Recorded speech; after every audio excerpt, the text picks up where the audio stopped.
So find your way to your mat.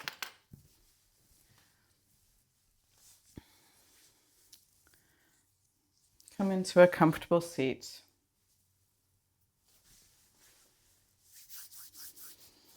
Close your eyes, place your hands together in prayer in front of your chest, feeling your thumbs press against your breastbone. And take a couple of breaths to tune into listening. Hear the sounds around you. And it might be the rustling of trees, or maybe it's like the complaining of kids, or maybe it's, I don't know, honking in the street. Doesn't matter. Just take a moment and notice how far reaching your senses are. Notice the air, the temperature in the space that you are.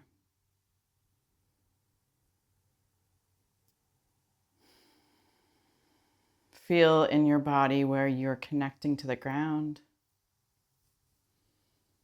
And notice you can lean back against your shoulder blades just nice and a little bit, comfortably.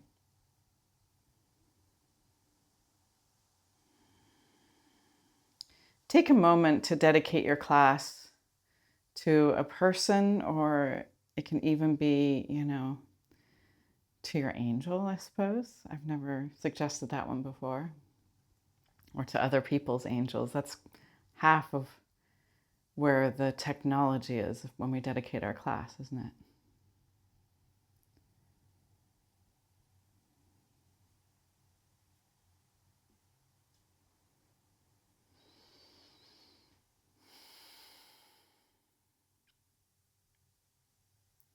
And let's sound 3 ohms together. Empty your breath to start. Take a deep inhale. Ah.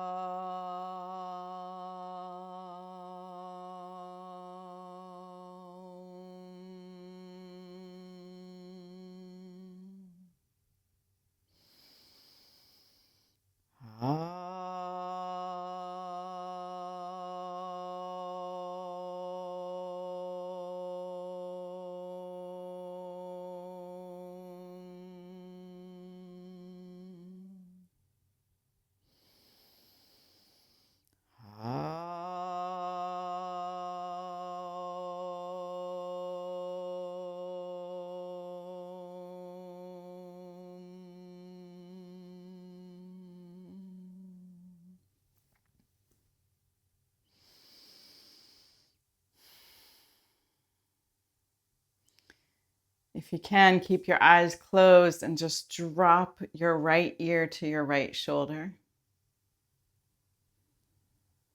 And then slide your right arm around behind your head. Pull just gently next to your left eye. Open your eyes, look up, take a full inhale. And with your exhale, reach your tongue down to the ground with some sound. Inhale, let's do it again. Look up, and with your exhale, gargoyle. And then slide your hand around behind the back of your skull. Bring your chin in front of your shoulder. Just lovingly tug a little bit. And then release. And circle your head. Your neck. Your head's actually staying still. I'll learn one of these days, huh? And then circle your ear, left ear to your left shoulder. Snake your left hand behind. Pull gently next to your eye. Look up. Take a full inhale with your exhale. Reach your tongue to the ground with some drama. Inhale.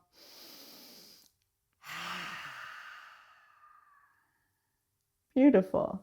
And then let your chin slide to the front of your shoulder and just tug at your skull.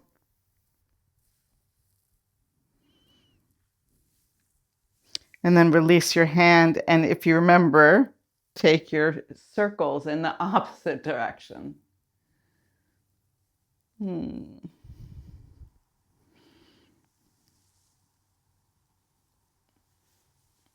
Beautiful. Maybe it was like me, little snap, crackle, and pop. Let your head come up, roll your shoulders around, give a big, huge grin because Lulu's here too. Yay! And then slide into Sphinx. So you're lying on your belly, elbows slightly in front of your shoulders. Take your legs wide. I'm still feeling my neck is a little, got some feeling in it. So you're welcome to do the same. Kind of move your neck a little bit around. Find that comfortable spot. Let your shoulders drop down your spine and get yin. Get into the heaviness of the pose. So staying in the posture, settle into it.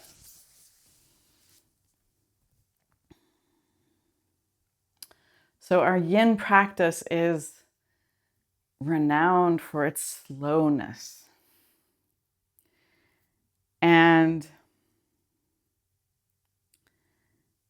its slowness is part of how it functions, how it works in us.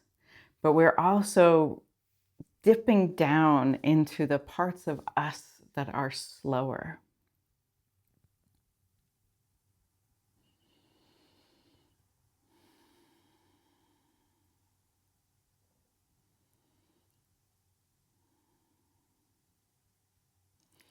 Remember when you were a kid and you had these different moments, I hope, where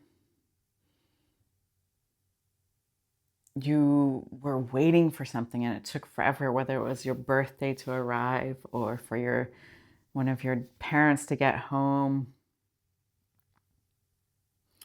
or for your hair to grow.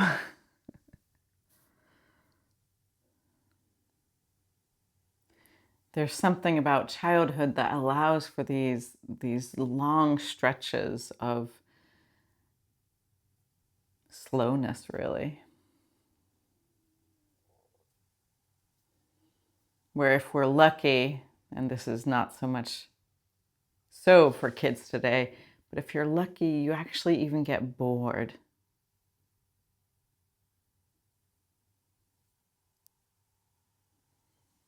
And we can think about how, as we age, that experience of time seems to go faster and faster.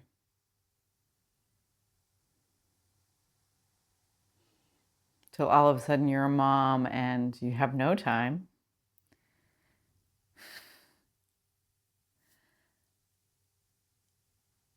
And then rumor has it that in our wisdom years, after the kids have moved out, after certain tasks have been laid down, then we return to this slower passing of time. But I imagine it is very different than being a child. Take another full inhale, and with your exhale, just soften down to the ground, wiggling your hips side to side.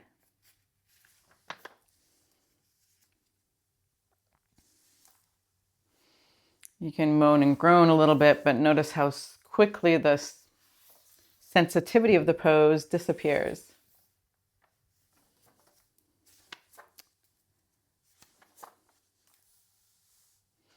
And then take your hands underneath your shoulders, and you're going to push yourself all the way back to your heels, cross your ankles, roll over your feet, and then stretch your legs in front of you just to bend your knees and bring your feet together. You want to make sure that you have a nice space in between your groin and your heels. Take a grab onto your shins and inhale, lift up your chest, let your head drop back. Let's do another lion pose.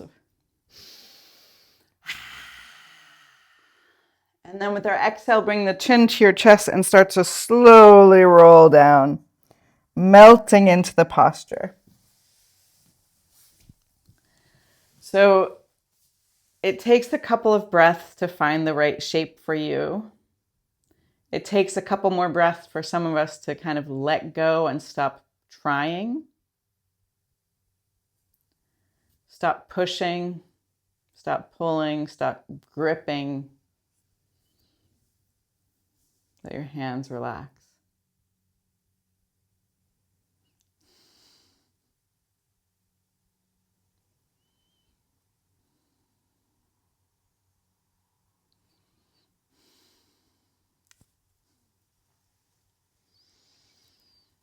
Feeling how this posture feels. So this is an ultimate yin pose of surrender, as so many of them are. And again, just efforting into the slow movements, the slow experience of it.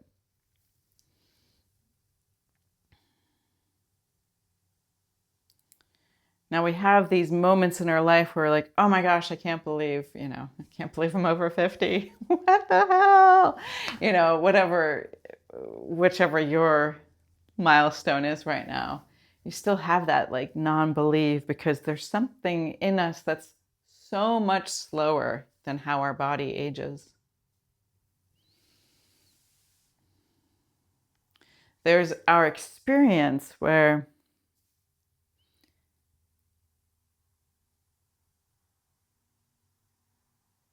our nearness to ourselves makes it feel like we haven't changed that much.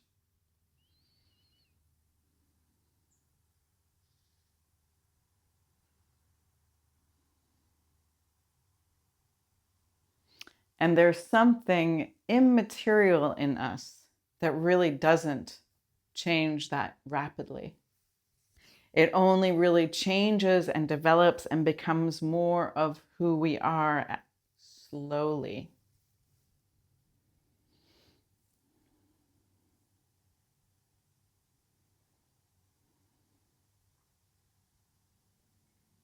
And this slow development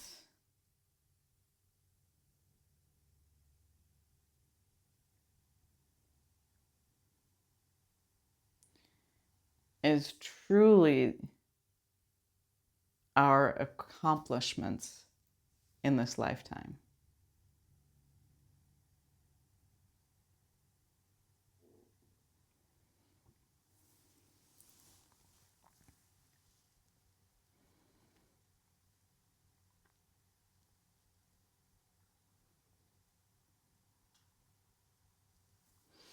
A long time ago, I heard Caroline Myss eloquently speak about how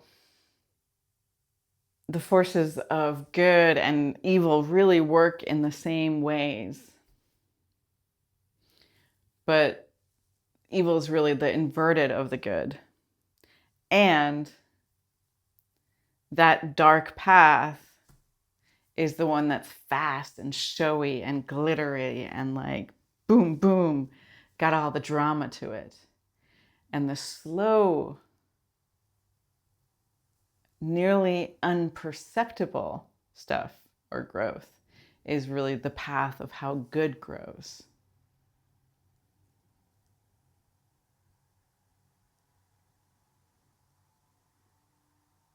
Less flashy, more quiet, something you might even have to seek out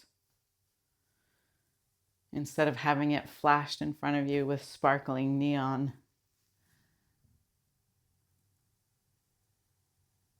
Glitter bombs.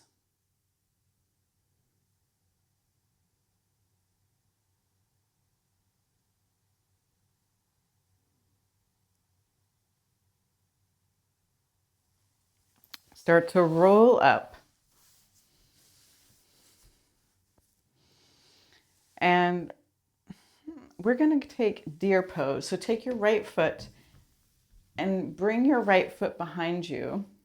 You can slide your left heel a little bit closer to your groin. So rule of thumb is if you're not very flexible, you bring your heels closer to your spine. If you are Gumby and super flexible, you bring your heels further away from your spine.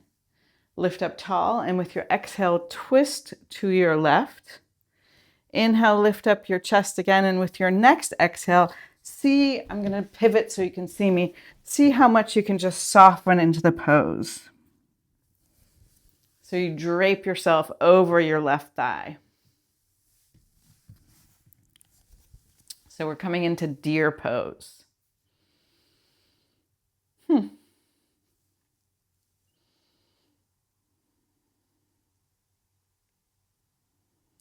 Soften your expression.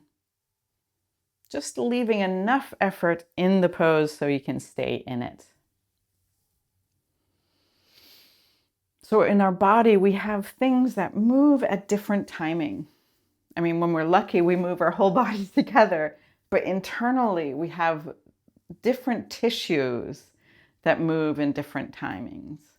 I mean, in our female bodies, we have so many different rhythms and that move within the month.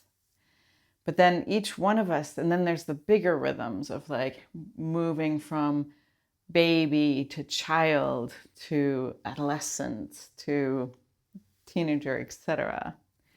There's all these different rhythms and times that are being kept in our physical bodies. And they're all different, which is beautiful. It has a certain poetry to it because of how we do reflect and are connected to the planets and how they move, and that each planet has its archetype that moves at a particular speed and a particular rhythm. But to understand that we are these collections of rhythms. And yes, some of our rhythms are quite fast. But some of our rhythms are so slow, we don't even know where the beat is.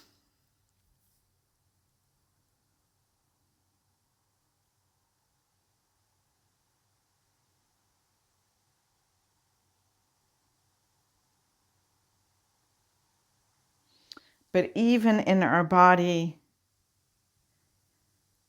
these rhythms are emphasized with how the different parts of our bodies regenerate themselves. We know that it's kind of like said that every cell in our body is going to be different after 7 years. Lovely. But really, like the tissues of the eye, it takes 2 days. Then you have all new eye cells. The tissue of the liver takes 6 weeks. You have all new liver cells, just to mention a couple. Now inhale, lift up. It wasn't quite 5 minutes. I'm feeling generous today. And then let your heart lift and do a little counter twist. Looking over your right shoulder.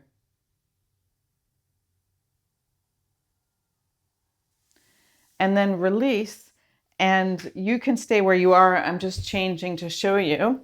Stretch your right leg back. And we're going to stay lifted here in swan. So I'm sitting on my left buttocks. I can check that I have the alignment by stretching my arms out. Everyone looks incredibly beautiful when they do this. Also, bonus. And we stay lifted today for quite some time. So we're used to just coming into this pose and feeling all the feelings here and just being like, whoop. Okay, now I'm going to try to sleep through the sensations. But this pose is the swan pose.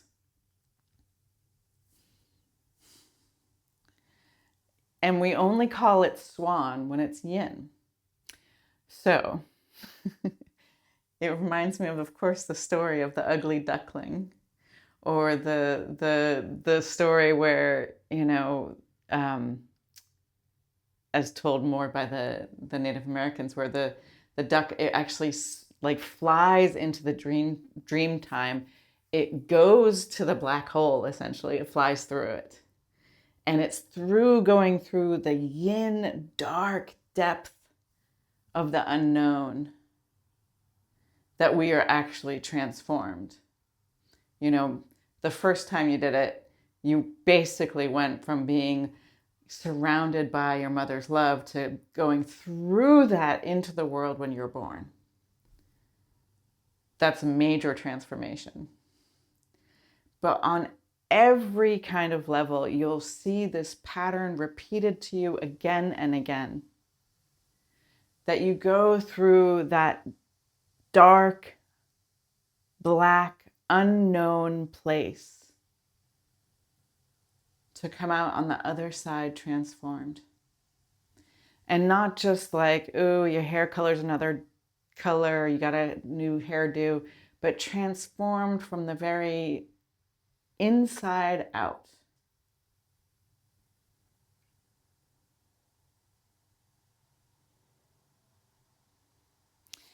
And you feel reborn, you feel beautiful, you feel graceful, like the swan, blessed by grace.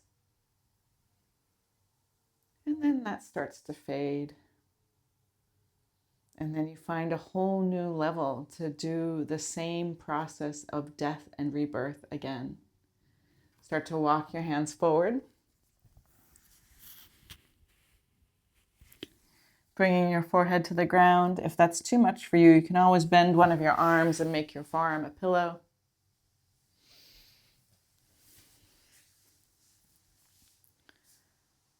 So, being born until death, that's a really big, slow rhythm. But if you think even on the cellular level, we have that same kind of echo. Cells are born and cells die within us all the time.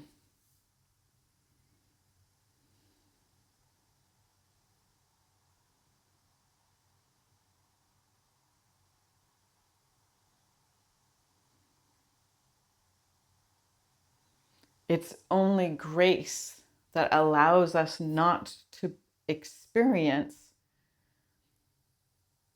just how much of this process there is.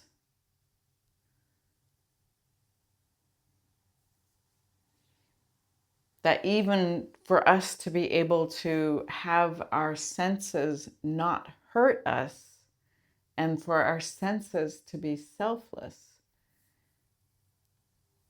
occurred from a sacrifice. Just imagine if our eyes were greedy and were only looking out for themselves.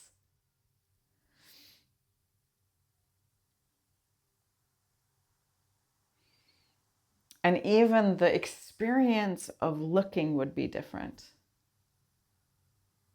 Where it's described that if our senses weren't selfish and if they actually experience what's happening,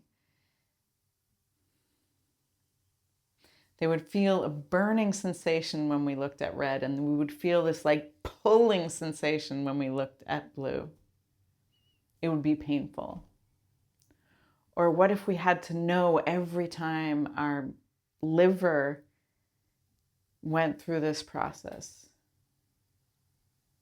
taking up a poison,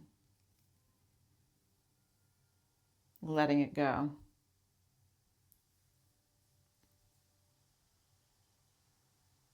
What if we had to understand our liver in order for it to work?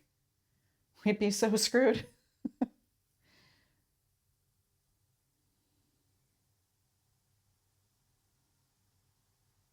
It's part of why we have a spleen, to help the timing in our body to function in a way that we don't have to be mindful of it. So thank goodness you don't have to eat just enough of this substance or this nutrient at this time. And if you don't, you die.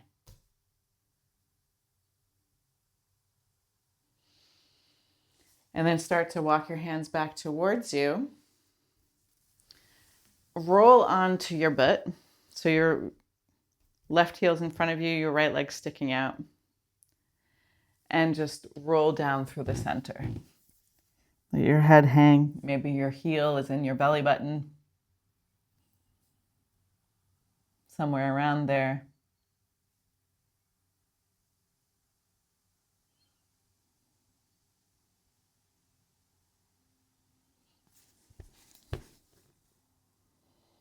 So our spleen is actually connected to Saturn. And so we know the archetype of Saturn also has a lot to do with this timing, with heavenly timing. And correcting us if we've gotten off rhythm.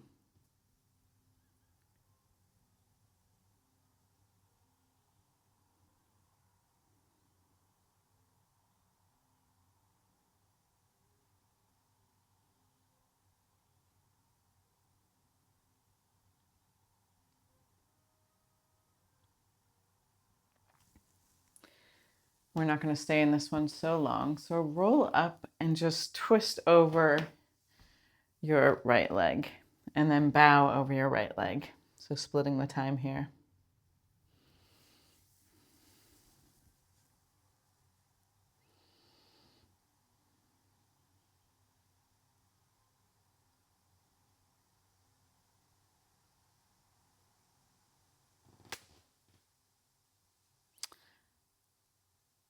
So in traditional astrology, Saturn not only rules Capricorn, but it rules Aquarius too. So it is the planet that actually faces off against the sun and the moon.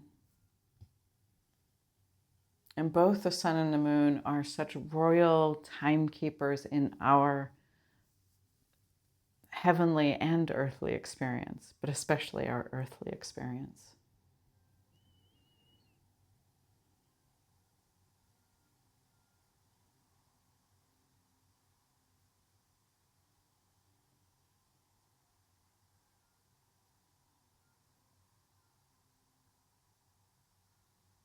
We can get distracted by the things that are speediest, that are fastest. You know, we want to feel better now. We want to change something now.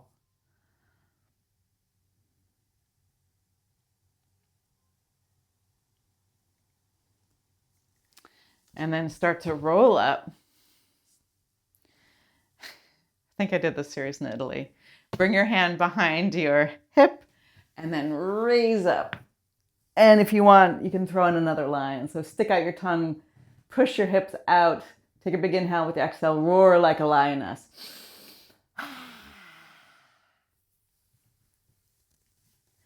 And then bring the bottoms of your feet together. And instead of rolling forward, we're going to roll backwards. Come down onto your elbows and let your head drop back. For about half the time, we'll stay here. The other half will come with our chest down to the ground. If you need to do that before I tell you to, go for it. But you want to be able to be uncomfortable here.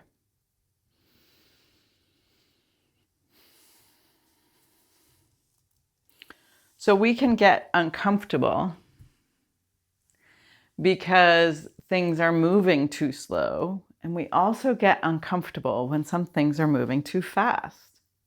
We'll notice that we even have a predisposition to certain cadences. You know, in my brain, in my head, in my speaking, all this stuff, I move really, really quickly. But when it comes to my feelings or finishing something or making a cake, I'm super slow. And I can understand that both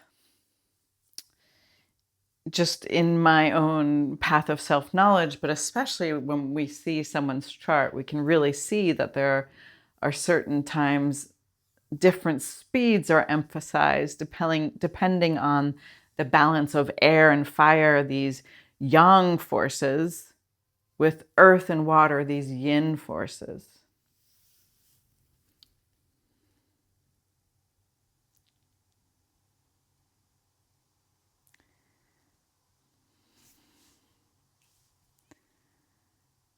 Now let your elbows slide out to the side and slowly allow yourself to come to the ground, and then take your thumb and your index fingers together and take your hands into a triple diamond so that your thumbs touch right where your head and the earth meet. So the speed thing also has a lot to do with temperature. We notice when something goes really, really, really, really fast, it warms up. And when something gets slower and slower and slower, it cools down.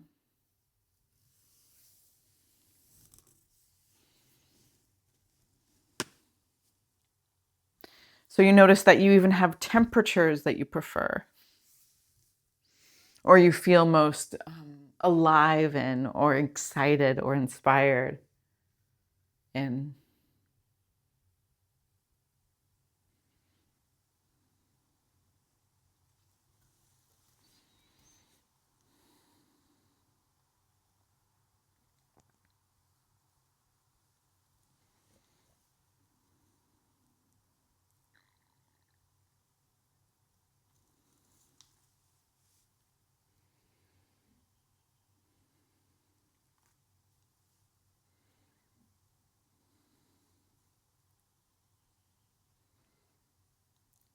Notice the pace of your breath right now.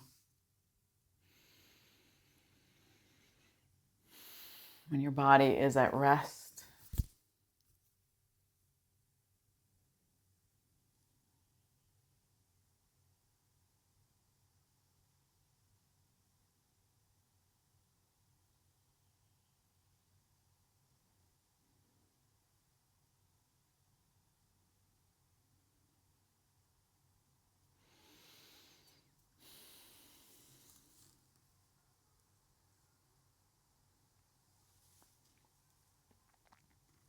We most often are more negligent of the parts of us that are slow,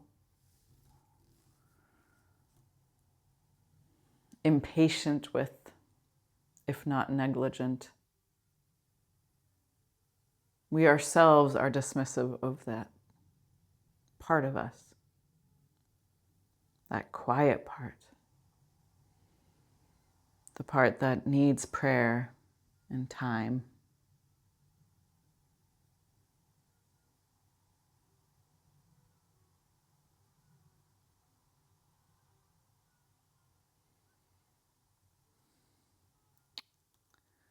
And while in some ways self-care might be bubble baths and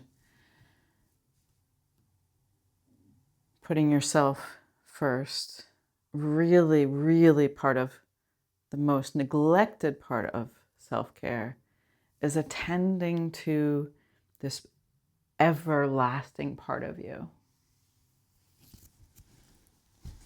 Now, today we're going to do something a little bit different. I know, weird. Lift up your feet while they're smushed together in prayer. Grab onto your feet and then rock and roll 3.5 times. Now, let's make that 4 or 5 times to come up into a seat. And we're going to take the left heel behind us this time. So above, below, right side, left side, we got a balance. Sun's still in Gemini. So lift up your heart and you'll notice right away like, oh, I like this side better or I like the other side better. Just notice. Inhale, lift up your chest and then twist to your right. Lift up your heart again, and then I'm rotating to accommodate the unmoving cameras. Then soften over your right thigh. You notice you might have to make little adjustments to really make this your own. Make it work for your body.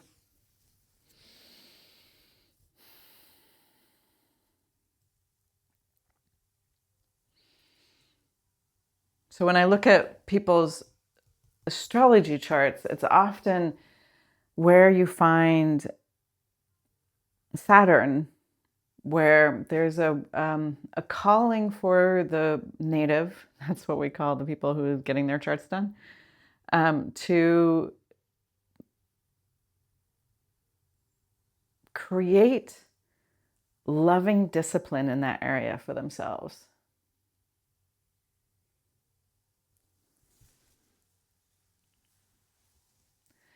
So it's not an easy task.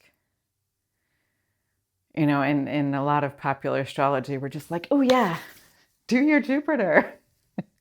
You want to go for the like flashy stuff because that's what sells, right? But how can you grow up in that place in not an old and dying way, but really in how can you mature in a way that allows the holy timing of your life to work better?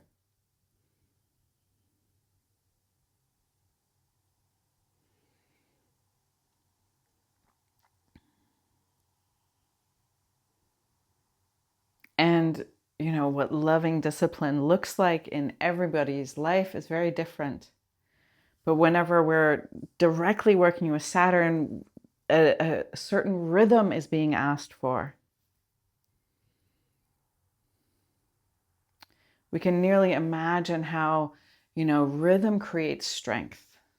You wake up every day at the same time, it builds something in you.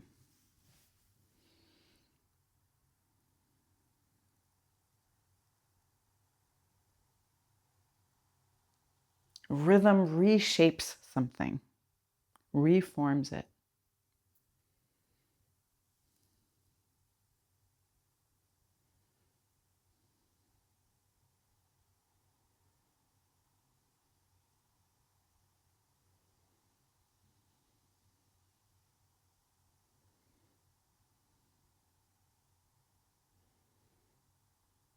And I think a wonderful question might be, wherever you find Saturn in your chart, but also in your own, you don't even need to know astrology for, you know, where do you feel like you're slow, or what place is really difficult for you?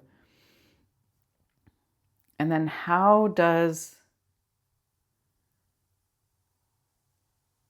attending to the slower part of yourself meet that need for discipline, or that need for form or rhythm?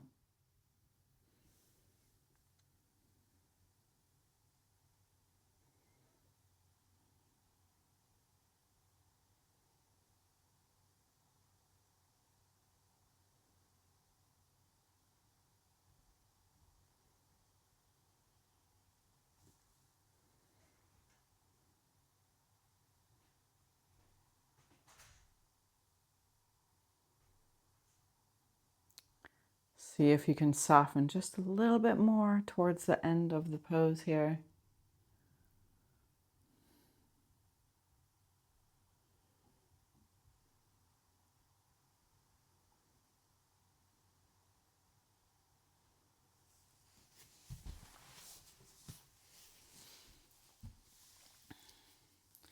And with your inhale, rise up. And turn to your left in that counter pose. Reaching your chin over your left shoulder. Feel the stretch across your body.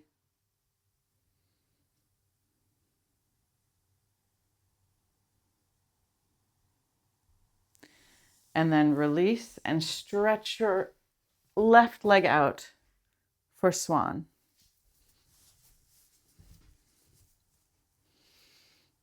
And we stay here for longer than we want to.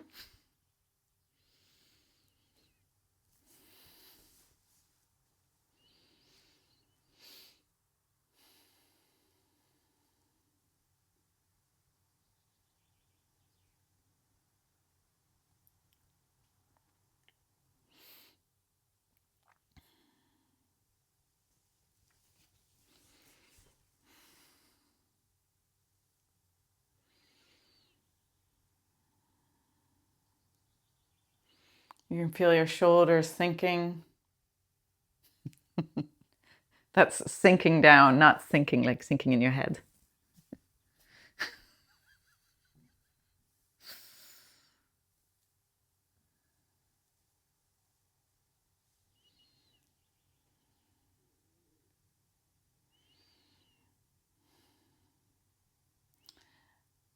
I mean, yeah, it's such a trip with the popularity of the new age and like how popular now like self-care is and self-knowledge. But still, it's kind of like that unglitzy, unsexy part of it that we most need and crave. Like that's the thing with Saturn. It's this sober gaze. And can we, instead of like most of us are much more practiced at looking at everybody else and having that sober gaze and seeing how they can grow or change. But can we turn that sober gaze inward in a way that isn't punishing, that isn't unloving, but just with that seriousness of attending to those slower parts of us?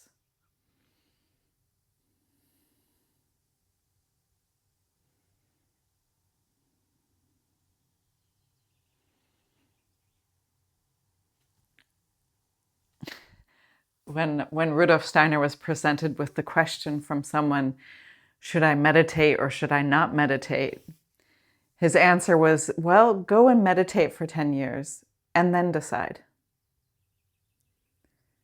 Because there's something that happens in that practice of quietness and stillness that really becomes more and more evident the longer you persist at it. Again, you can hardly put your finger on it.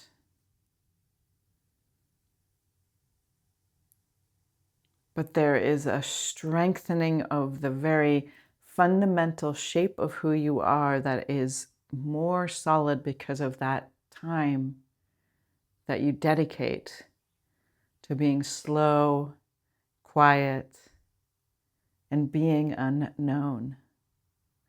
Start to walk your hands forward, pouring your heart down towards the earth. Feel your head connect to the ground. Softening into the pose.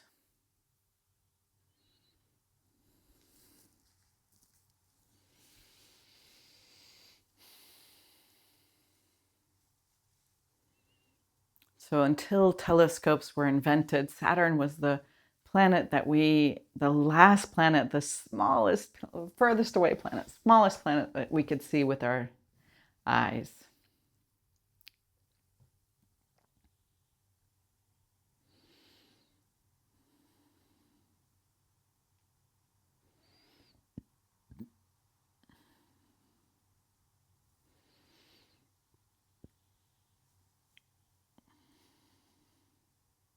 It was the edge of our perception. And if we think of the stars, the asters, the astral sky, the starry sky, if we think of that being the reflection of our soul, and then understand that Saturn is the furthest we can perceive, we understand then that there's all this other stuff that we can't perceive with our own eye. And how that so profoundly reflects our soul, both our consciousness and our unconsciousness.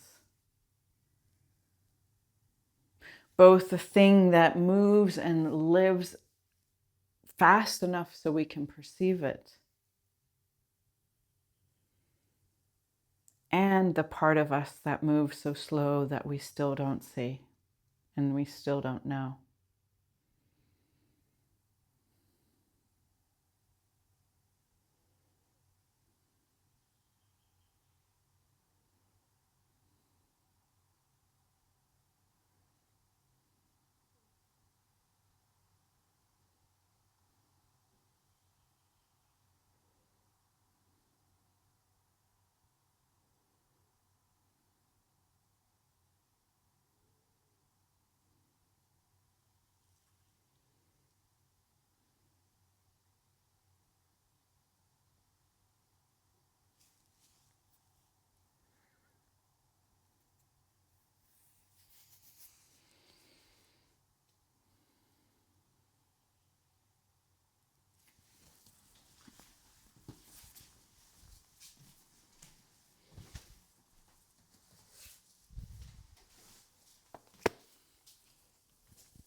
feel free to sigh out your breath.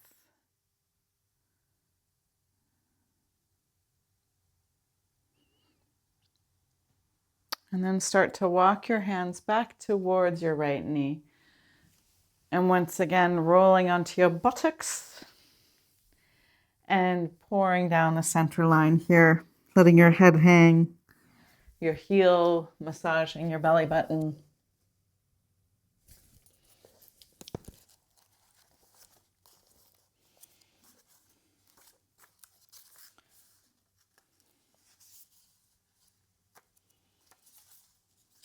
Moving at these different paces, we have this arc and this journey of our personhood in this lifetime.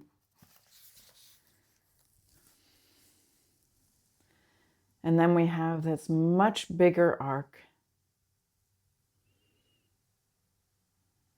the journey that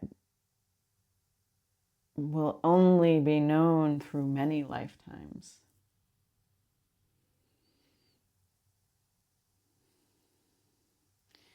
And right now, even though we have that slow part of our soul, we're in really fast times. We're living in really rapid times.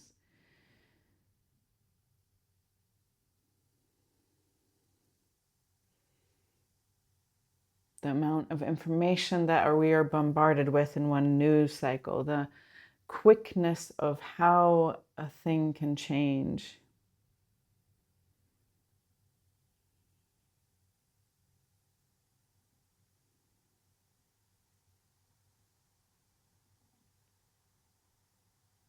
And it's a radical act to attend to the everlasting part of us.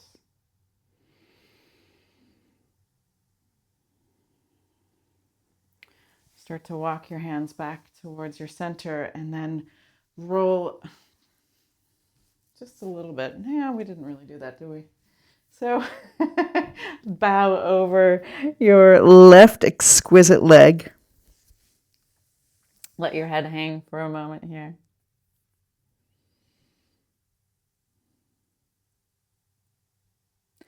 I am black as the night from which the light of a new day descends. I am past, present, and future. I am the anointed of heaven. I am what I am. I am the blended colors of life that light the bridge into the new age. I am seed, plant, and flower. I am the anointed of earth. I am that I am. Start to roll up. And then place your right hand behind your right thigh. Stretch your left arm up. Maybe add a lion's pose. Take a full inhale. Stick out your tongue.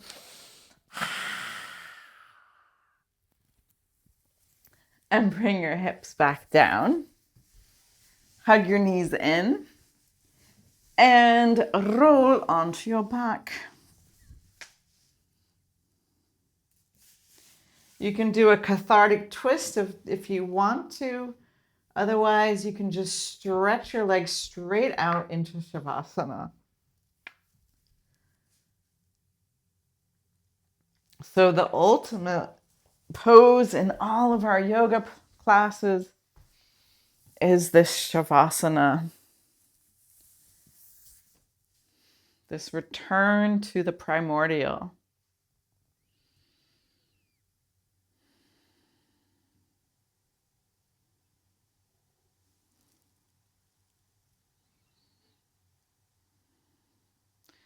This awareness of resting within yourself.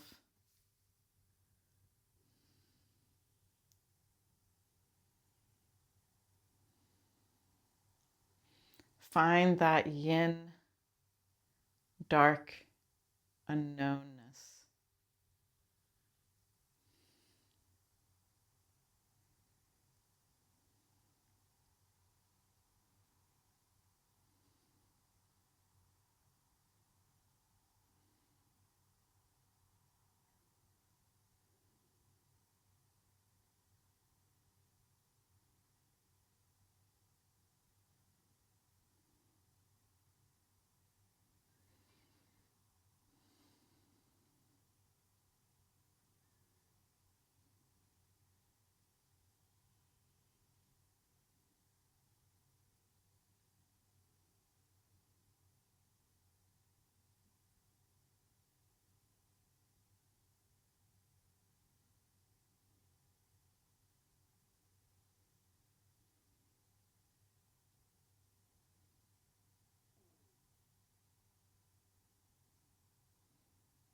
With your next inhale, invite your awareness to the edges of your body. And wiggle your fingers and your toes. Move your face around. Smile. And then stretch your arms up over your head. Reach long with your arms. Reach your feet away from your hands. And then curl into a ball on your exhale, rolling onto your side. Feeling your vibrancy. And then help yourself up into a seated position. Allow your hands to meet at heart center.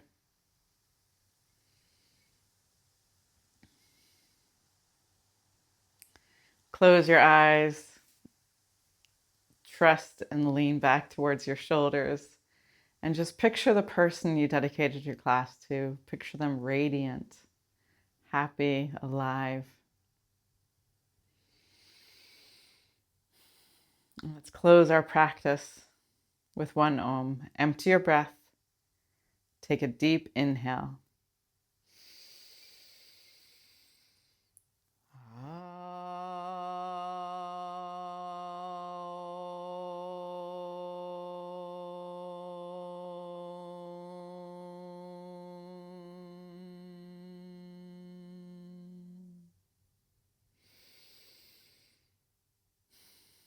Bring your prayer hands to your third eye. Invite the divine light. And as we bow forward together, we say Namaste. And so much love. Woo-hoo. Make some noise. I love you so much.